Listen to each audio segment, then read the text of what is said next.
بسم اللہ الرحمن الرحیم۔ ہم سے موسیٰ بن اسماعیل نے بیان کیا، ان سے وہیب نے، ان سے شام نے فاطمہ کے واسطے سے نقل کیا۔ وہ اسما سے روایت کرتی ہیں کہ میں حضرت عائشہ رضی اللہ عنہا کے پاس آئی، وہ نماز پڑھ رہی تھی۔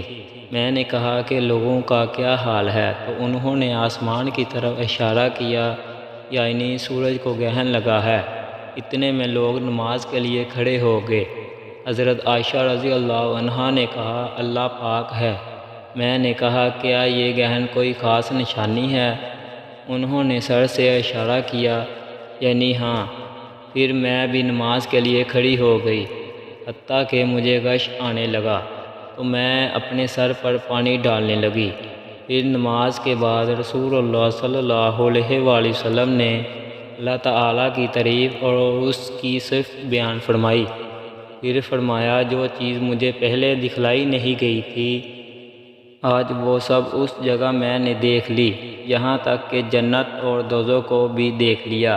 اور مجھ پر یہ وحی کی گئی کہ تم اپنی قبروں میں آزمائے جاؤ گے۔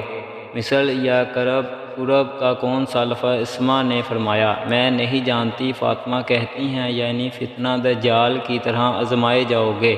کہا جائے گا قبر کے اندر کہ تم اس آدمی کے بارے میں کیا جانتے ہو؟ تو جو صاحب ایمان یا صاحب یقین ہوگا۔ کون سا لفظ؟ فرمایا اسما رضی اللہ عنہا نے مجھے یاد نہیں۔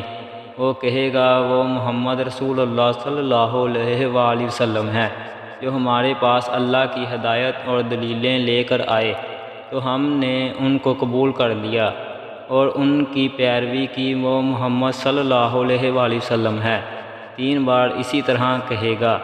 پھر اس سے کہہ دیا جائے گا کہ آرام سے سو جا، بے شک ہم نے جان لیا کہ تو محمد صلی اللہ علیہ وآلہ وسلم پر یقین رکھتا تھا۔ اور بہرحال منافق یا شکی آدمی میں نہیں جانتی کہ ان میں سے کون سا لفظ اسما رضی اللہ عنہا نے کہا۔ تو وہ منافق یا شکی آدمی کہے گا کہ جو لوگوں کو میں نے کہتے سنا، میں نے بھی وہی کہہ دیا، باقی میں کچھ نہیں جانتا۔